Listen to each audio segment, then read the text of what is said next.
요즘 지어지는 초고층 아파트에서 가장 비싼 집이 어디인지 아시나요? 네, 당연히 맨 꼭대기층인 펜트하우스입니다. 수십억, 수백억을 호가하는 부의 상징이죠.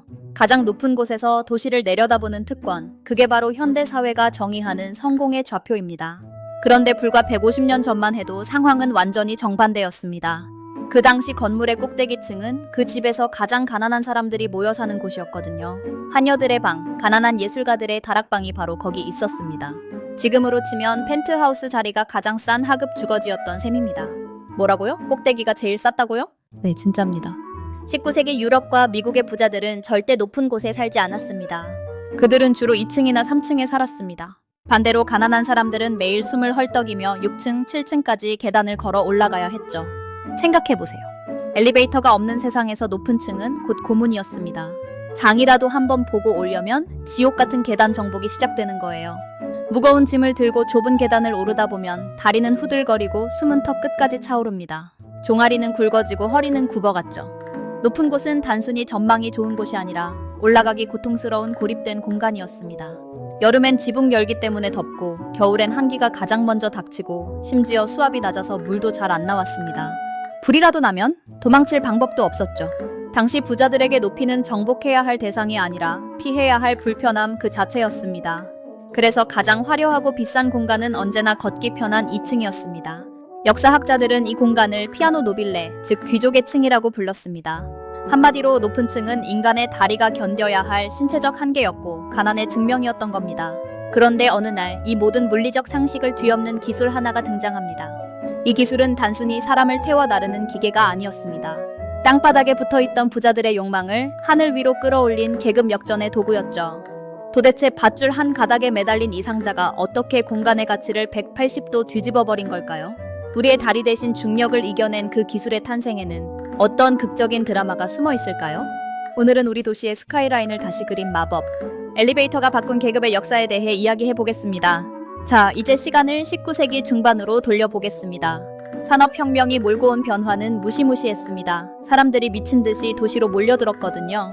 뉴욕 같은 도시는 이미 포화 상태였습니다. 옆으로 넓힐 땅이 없으니 방법은 하나뿐이었죠. 위로, 더 위로 건물을 올리는 것.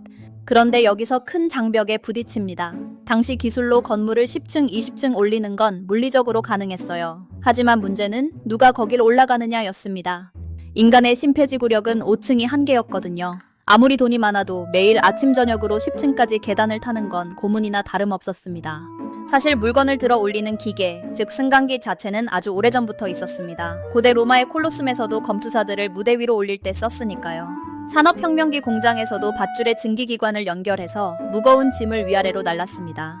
그런데 왜 사람들은 그걸 타지 않았을까요? 이유는 단순합니다. 무서웠거든요. 진짜 말 그대로 목숨을 걸어야 했습니다. 당시 승강기는 도르래에 밧줄을 걸고 짐칸을 매단 아주 단순한 구조였습니다. 문제는 이 밧줄이 언제 끊어질지 모른다는 거였죠. 당시 쓰던 대마 밧줄이나 초기 형태의 쇠줄은 부식에 약했고 하중을 견디는 힘도 불완전했습니다. 과학적으로 보면 이건 중력과의 싸움이었습니다. 높은 곳에 매달린 승강기 안에는 엄청난 위치 에너지가 쌓여 있습니다. 만약 밧줄이 툭 하고 끊어지면 그 위치 에너지는 순식간에 운동 에너지로 변합니다. 가속도가 붙으며 바닥으로 처박히는 승강기 안에서 사람이 살아남을 확률은 제로에 가까웠죠. 당시 사람들에게 승강기는 언제 떨어질지 모르는 단두대나 다름없었습니다. 이 공포가 인류를 땅바닥에 묶어두고 있었습니다. 도시의 건물들이 5층 높이에 머물며 답답하게 늘어져 있던 이유였죠. 그러던 1893년 뉴욕 세계박람회가 열리던 수정궁에서 역사적인 쇼가 펼쳐집니다. 한 남자가 수많은 관중 앞에 섰습니다. 그의 이름은 엘리샤 오티스.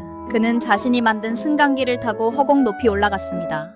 그리고 옆에 서 있던 조수에게 소리쳤습니다. 밧줄을 잘라버려. 관중들은 비명을 질렀습니다. 조수가 도끼를 휘둘렀고 승강기를 지탱하던 단 하나의 밧줄이 툭 끊어졌습니다. 사람들은 그가 바닥으로 추락해 박살날 거라고 생각하며 눈을 감았죠. 그런데 놀라운 일이 벌어집니다.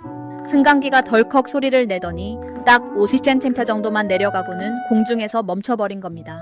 그는 멀쩡하게 서서 모자를 벗어 흔들며 이렇게 외쳤습니다. All safe. 신사숙녀 여러분, 모두 안전합니다. 도대체 어떻게 된 걸까요? 오티스는 중력의 법칙을 거스르는 마법이라도 부린 걸까요? 비결은 아주 간단하지만 천재적인 과학적 해결책에 있었습니다. 그는 승강기 양옆에 톱니 모양의 철제 가이드를 설치했습니다. 그리고 승강기 꼭대기에는 우리가 흔히 아는 자동차 서스펜션에 들어가는 판스프링을 달았죠. 평소에는 밧줄이 팽팽하게 당겨져 있어서 이 스프링을 꽉 누르고 있습니다. 그러다가 밧줄이 끊어지는 순간 억눌려 있던 스프링이 팍 하고 튀어나갑니다. 튀어나간 스프링의 끝부분이 양옆 톱니 궤도에 강력하게 박히면서 기계적으로 멈추게 만든 겁니다. 이게 바로 오늘날 모든 엘리베이터 안전장치의 시초인 안전브레이크입니다. 인간이 밧줄의 강도에만 의존하던 시대에서 설령 밧줄이 끊어지더라도 물리적으로 멈출 수 있는 시스템의 시대로 넘어온 것이죠. 오티스의 이 쇼는 세상을 완전히 바꿔놓았습니다. 사람들의 머릿속에서 승강기 추락사라는 공식을 지워버렸거든요.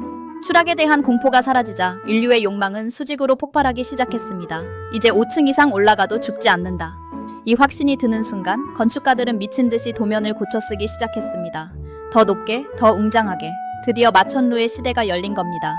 하지만 이게 끝이 아닙니다. 엘리베이터가 안전해지자 누구도 예상치 못한 기묘한 현상이 벌어지기 시작합니다. 바로 건물 안의 계급도가 요동치기 시작한 겁니다. 자, 이제 오티스의 안전 승강기가 뉴욕 도심에 하나둘 설치되기 시작했습니다. 사람들의 반응이 어땠을까요? 처음엔 다들 의심쩍어 했습니다. 아무리 안전하다고 홍보해도 저 좁은 상자에 내 목숨을 맡긴다고? 라며 주저했죠. 하지만 딱 한 번 그 편리함을 맛본 사람들은 다시는 계단으로 돌아가지 못했습니다. 버튼 하나만 누르면 내가 힘을 한 톨도 쓰지 않고 하늘로 올라가는데 누가 그 지옥 같은 계단을 오르겠어요. 1870년 뉴욕의 역사적인 건물이 하나 들어섭니다. 바로 에쿼터블 라이프 빌딩인데요. 이 건물은 세계 최초로 승객용 엘리베이터를 설계에 포함시킨 사무용 빌딩이었습니다. 당시로선 파격적인 40m 높이 8층짜리 건물이었죠. 그런데 여기서 진짜 기묘한 일이 벌어집니다. 건물이 완공되자마자 부동산 시장의 상식이 송두리째 뒤집혀버린 거예요. 과거의 공식을 기억하시나요? 1층은 상점, 2층은 부자, 꼭대기는 가난한 사람. 이게 수천 년 동안 인류가 지켜온 계단 계급제였습니다. 건물주들은 당연히 2층 임대료를 가장 비싸게 책정했죠. 그런데 엘리베이터가 있는 이 건물에서는 정반대의 결과가 나왔습니다. 가장 높은 층인 7층과 8층의 임대료가 2층보다 훨씬 더 비싸게 팔려나간 겁니다. 심지어 건물주조차 예상치 못한 결과였어요.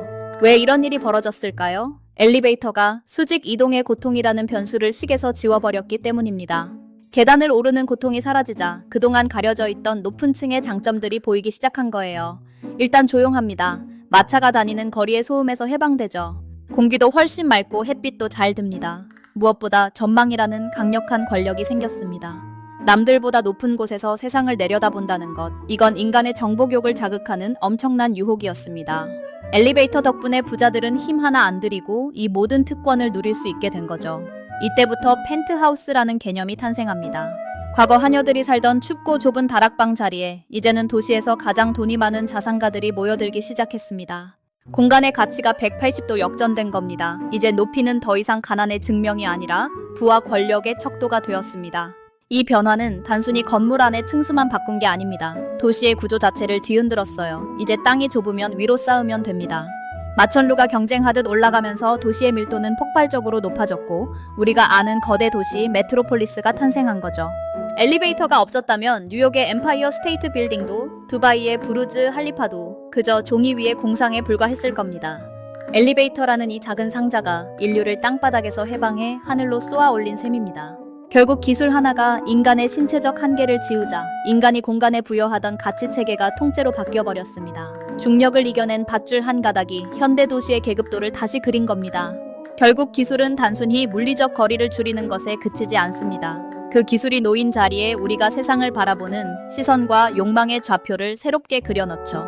엘리베이터는 단순히 층과 층 사이를 오가는 기계가 아니었습니다. 수천 년 동안 땅에 묶여있던 인간의 권력을 수직으로 쏘아올린 엔진이었고 가장 낮은 곳을 가장 높은 곳으로 뒤바꾼 가치의 연금술이었습니다. 지금 여러분이 서 있는 그 층수는 150년 전이라면 어떤 의미였을까요? 우리가 당연하게 누리는 이 높이의 특권 뒤에는 중력이라는 공포를 기술로 잠재운 인류의 집요한 도전이 숨어 있습니다. 보너스 잡학. 참고로 초기 엘리베이터는 지금보다 훨씬 느렸습니다. 사람들이 너무 느려서 못하겠다고 불만을 터뜨리자 기술자들은 속도를 올리는 대신 아주 엉뚱한 해결책을 내놨는데요. 바로 엘리베이터 안에 거울을 설치하는 거였습니다. 거울을 보며 옷매무새를 다듬느라 지루함을 잊게 만든 거죠. 속도라는 기술적 한계를 심리학으로 해결한 셈입니다. 지금 우리가 엘리베이터에서 거울을 보는 것도 사실은 100년 전의 그 심리전이 남긴 흔적입니다.